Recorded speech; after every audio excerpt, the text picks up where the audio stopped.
ದುಬಾರಿ ಕಾರನ್ನ ಖರೀದಿ ಮಾಡಿದ ಗಿಲ್ಲಿ. ಸೊ ಮತ್ತೊಂದು ಗುಡ್ ನ್ಯೂಸ್ ಅನ್ನ ಗಿಲ್ಲಿ ಅವರು ಕೊಟ್ಟಿದ್ದಾರೆ. ಸೊ ಕಾರನ್ನ ಖರೀದಿ ಮಾಡೋದಕ್ಕೆ ಒಂದು ಕಾವ್ಯ ಶಿವ ಅವರನ್ನ ಕರೆದುಕೊಂಡು ಒಂದು ಕಾರ್ ಶೋರೂಮ್ಗೆ ಹೋಗಿದ್ದಾರೆ. ಸೊ ಯಾವ ಕಾರನ್ನ ಖರೀದಿ ಮಾಡಿದ್ರು, ಅಷ್ಟಕ್ಕೂ ಈ ಒಂದು ಕಾರಿನ ಬೆಲೆ ಎಷ್ಟು, ಆ ಕಾರನ್ನ ಖರೀದಿ ಮಾಡೋಕ್ಕೆ ಒಂದು ಕಾವ್ಯ ಶೈವ ಅವರನ್ನ ಯಾಕೆ ಕರೆದುಕೊಂಡು ಹೋದ್ರು, ಇದೆಲ್ಲದರ ಬಗ್ಗೆ ಸಂಪೂರ್ಣವಾದ ಮಾಹಿತಿಯನ್ನು ಈ ಒಂದು ವಿಡಿಯೋದಲ್ಲಿ ನಾನು ನಿಮಗೆ ತಿಳಿಸ್ತಾ ಹೋಗ್ತೀನಿ. ಅದಕ್ಕೂ ಮುನ್ನ ನೀವೇನು ನಮ್ಮ ಚಾನಲನ್ನು ಸಬ್ಸ್ಕ್ರೈಬ್ ಮಾಡಿಲ್ಲ ಅಂದರೆ ಈ ಕೂಡಲೇ ಸಬ್ಸ್ಕ್ರೈಬ್ ಮಾಡಿ, ಹಾಗೆ ಪಕ್ಕದಲ್ಲಿರೋ ಬೆಲ್ ಐಕನನ್ನು ಪ್ರೆಸ್ ಮಾಡೋದ್ರ ಮೂಲಕ ನಮಗೆ ಸಪೋರ್ಟ್ ಮಾಡಿ. ಗಿಲ್ಲಿ ಅವರು ಒಂದು ಶ್ರಮಜೀವಿ ಅಂತಕ್ಕಂಥದ್ದನ್ನು ನಾವು ಇಲ್ಲಿ ನೋಡ್ಬೋದು. ಮೊಟ್ಟ ಮೊದಲನೇದಾಗಿ ಇವರು ಒಂದು ಗಾರೆ ಕೆಲಸವನ್ನ ಮಾಡ್ತಾ ಇದ್ರು. ಗಾರೆ ಕೆಲಸ ಮಾಡ್ತಿರ್ತಕ್ಕಂಥ ಹಳ್ಳಿ ಪ್ರತಿಭೆ ಒಂದು ಹಾಸ್ಯ ನಟನೆಗೆ ಬರುತ್ತೆ. ಯೂಟ್ಯೂಬ್ನಿಂದ ಬೆಳೆದು ಬಂದ ಒಂದು ಈ ಪ್ರತಿಭೆ ಸೊ ಕಾಮಿಡಿ ಕಿಲಾಡಿಗಳಾಗಿರ್ಬೋದು, ಸರಿಗಮಪ ಆಗಿರ್ಬೋದು, ಹಾಗೆ DKD ಆಗಿರ್ಬೋದು, ಇಂತಹ ಒಂದು ಹಾಸ್ಯ ಕಾರ್ಯಕ್ರಮಗಳಾಗಿರ್ಬೋದು. ಸೊ ಇಂತಹ ಒಂದು ಕಾರ್ಯಕ್ರಮಗಳಲ್ಲಿ ಭಾಗವಹಿಸ್ತಾ ಬರ್ತಾರೆ. ಒಂದು ಹಳ್ಳಿ ಪ್ರತಿಭೆ ಆಗಿರೋದ್ರಿಂದ ಬೆಳೆಯೋದು ತುಂಬಾ ಅಂದರೆ ತುಂಬಾನೇ ಕಷ್ಟ ಆಗಿರುತ್ತೆ.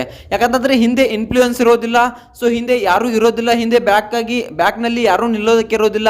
ಸೊ ಈ ಒಂದು ಹಳ್ಳಿ ಪ್ರತಿಭೆಗಳಿಗೆ ಬೆಳೆಯೋದು ತುಂಬಾ ಅಂದರೆ ತುಂಬಾ ಕಷ್ಟ. ಯಾಕಂತಂದ್ರೆ ಈಗಿನ ದಿನಮಾನಗಳಲ್ಲಿ ನೋಡ್ತಿರ್ಬೋದು ನಾವು, ಯಾವುದೇ ಒಂದು ಹೀರೋಗಳ ಮಕ್ಕಳುಗಳೇ ಬೆಳೆಯೋಕೆ ತುಂಬಾ ಅಂದ್ರೆ ತುಂಬಾನೇ ಕಷ್ಟಪಡ್ತಿದ್ದಾರೆ.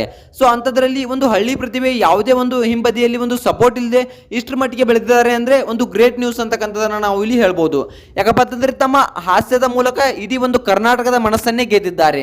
ಸೊ ತಮ್ಮ ಹಾಸ್ಯದ ಮೂಲಕ ಇಡೀ ಕರ್ನಾಟಕದ ಮನಸ್ಸನ್ನೇ ಗೆಲ್ಲುವುದಲ್ಲದೆ ತಮ್ಮ ಪ್ರಾಪರ್ಟಿ ಕಾಮಿಡಿ ಆಗಿರ್ಬೋದು, ಹಾಗೆ ತಮ್ಮ ಒಂದು ಕರ್ನಾಟಕ ಡ್ಯಾನ್ಸ್ ನಲ್ಲಿ ಕೂಡ ಭಾಗವಹಿಸಿದ್ರು, ಹಾಗೆ ಸರಿಗಮಪ ಶೋಕ್ಕೂ ಕೂಡ ಬಂದ್ರು. ಸೊ ಹಲವಾರು ಕಾರ್ಯಕ್ರಮಗಳಲ್ಲಿ ಅಟೆಂಡ್ ಆದ್ರು.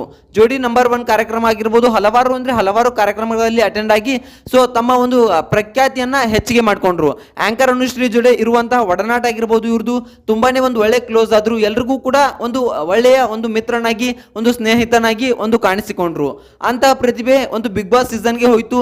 ಅಲ್ಲೂ ಕೂಡ ಒಂದು ಗಿಲ್ಲಿ ಅವರು ಒಂದು ಕಾವ್ಯ ಅವರೊಡನೆ ಒಂದು ಒಳ್ಳೆಯ ಸ್ನೇಹ ಬಾಂಡಿಂಗ್ ಆಗಿರ್ಬೋದು, ಪ್ರೀತಿಯನ್ನ ಸೊ ಒಂದು ಹಂಚಿಕೊಂಡ್ರು. ಸೊ ಇವರಿಬ್ಬರ ನಡುವಿನ ಸ್ನೇಹ ಪ್ರೀತಿ ಸೊ ಈಗಲೂ ಕೂಡ ಬೆಳೀತಾ ಬರ್ತಾ ಇದೆ.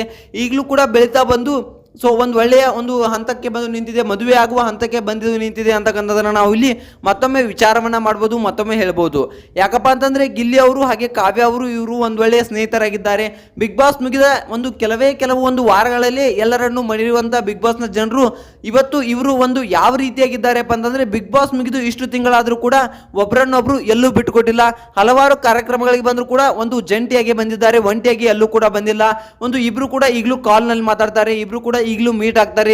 ಅವರ ಮನೆಗೆ ಇವ್ರು ಹೋಗ್ತಾರೆ, ಇವ್ರ ಮನೆಗೆ ಅವ್ರು ಹೋಗ್ತಾರೆ. ಇಷ್ಟೊಂದು ಒಂದು ಒಳ್ಳೆಯ ಬಾಂಡಿಂಗ್ ಅನ್ನ ಒಂದು ಬಿಗ್ ಬಾಸ್ ಸೀಸನ್ ಅಲ್ಲಿ ಇವ್ರದೇ ನೋಡಿದ್ದು ಅಂತಕ್ಕಂಥದ್ದು ಅನಿಸುತ್ತೆ. ಹಲವಾರು ಜನ ಬಿಗ್ ಬಾಸ್ ಸ್ಪರ್ಧಿಗಳು ಮದುವೆಯನ್ನ ಕೂಡ ಆಗಿದ್ದಾರೆ. ಸೊ ಮದುವೆಯನ್ನ ಆದ್ರೂ ಕೂಡ ಒಂದು ಡಿವೋರ್ಸ್ ಆಗಿದೆ.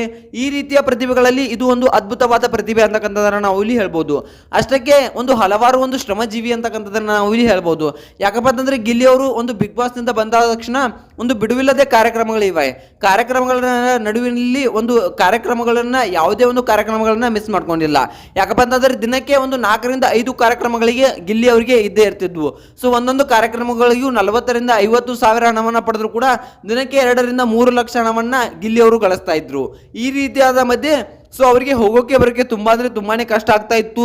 ಸೊ ಈ ರೀತಿಯಾಗಿ ಒಂದು ಕ್ಯಾಬನ್ನ ಬುಕ್ ಮಾಡ್ಕೋದಾಗ್ಲಿ, ಯಾರ್ದೋ ಕಾರನ್ನ ತೆಗೆದುಕೊಂಡು ಹೋಗೋದಾಗ್ಲಿ, ಈ ರೀತಿಯಾದ ಒಂದು ಕೆಲಸವನ್ನ ಮಾಡ್ತಾ ಇದ್ರು. ಈ ರೀತಿಯಾದ ಒಂದು ವಿಚಾರವನ್ನ ಬಿಟ್ಟು ಸೊ ಈಗ ಒಂದು ಹೊಸ ಕಾರನ್ನ ಖರೀದಿ ಮಾಡ್ತಿದ್ದಾರೆ ಅಂತಕ್ಕಂಥ ಸುದ್ದಿಗಳು ಬಂದಿದೆ. ಹೊಸ ಕಾರನ್ನ ಖರೀದಿ ಮಾಡಿ ಸೊ ಆ ಕಾರಿಗೆ ಒಂದು ಕಾವ್ಯ ಅವರೊಂದಿಗೆ ಪೂಜೆ ಮಾಡಿದ್ದಾರೆ. ಕಾವ್ಯ ಅವರೇ ಪೂಜೆ ಮಾಡಿದ್ದಾರೆ. ಸೊ ಗಿಲ್ಲಿ ಅವರ ತಂದೆ ತಾಯಿ ಹಾಗೆ ಕಾವ್ಯ ಈ ಒಂದು 4 ಜನ ಒಂದು ಕಾರನ್ನ ಖರೀದಿ ಮಾಡೋಕೆ ಹೋಗಿದ್ರು. ಸೊ ಕಾರನ್ನ ತಂದು ಒಂದು ಅದಕ್ಕೆ ಪೂಜೆ ಮಾಡಿದ್ದಾರೆ ಅಂತಕ್ಕಂಥ ಸುದ್ದಿಗಳು ಹರಿದು ಬರ್ತಾ ಇವೆ. ಸೊ ಇದ್ರ ಬಗ್ಗೆ ನಿಮ್ಗೆ ಏನಿಸ್ತೆ ಅನ್ನೋದನ್ನ ಕಮೆಂಟ್ ಮಾಡಿ. ಗಿಲ್ಲಿ ಅವರು ಹೊಸ ಕಾರನ್ನ ತಂದ್ರ ಅಥವಾ ಇಲ್ವಾ, ಇದು ಒಂದು ಸುಳ್ಳು ಸುದ್ದಿನ ಅಂತಕ್ಕಂಥ ನಿಮ್ಗೆ ಏನಿಸ್ತೆ ಅನ್ನೋದನ್ನ ಕಮೆಂಟ್ ಮಾಡಿ. ಸೊ ಸೋಷಿಯಲ್ ಮೀಡಿಯಾದಲ್ಲಿ ತುಂಬಾನೇ ವೈರಲ್ ಆಗ್ತಾ ಇದೆ. ಸೊ ಇದು ನಿಜನಾ ಸುಳ್ಳು ಅನ್ನೋದನ್ನ ಕಮೆಂಟ್ ಮಾಡಿ.